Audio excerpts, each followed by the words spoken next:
صلی اللہ علیہ وسلم الصوم لی وانا اجزی بہ او کما قال، اللہ تبارک و تعالیٰ نے ہر عمل کا اجر مقرر کیا ہے، اور اللہ تبارک و تعالیٰ نے قرآن مقدس میں فرمایا کہ ہم ایک نیکی پر 10 گنا اجر دیتے ہیں۔ کسی نیکی کا اجر 100 گنا ہے، کسی نیکی کا اجر 27 گنا ہے۔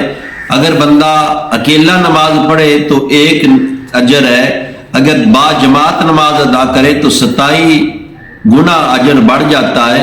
اسی طرح جو بندہ مسجد اقصیٰ میں ایک نماز پڑھنے سے 1000 نمازوں کا ثواب نامہ اعمال میں لکھا جاتا ہے، اور جو مسجد نبوی میں نماز پڑھے 50,000 گنا اجر بڑھ جاتا ہے۔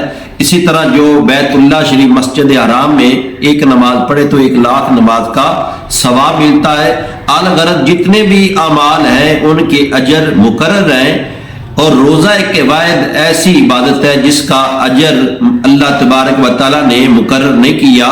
اور میرے آقا علیہ الصلوۃ والسلام نے فرمایا کہ اللہ تعالیٰ فرماتا ہے صوم لی وانا اجزی بہ، کہ بندہ روزہ میرے لیے رکھتا ہے اور اس کا اجر میں خود ہی دوں گا۔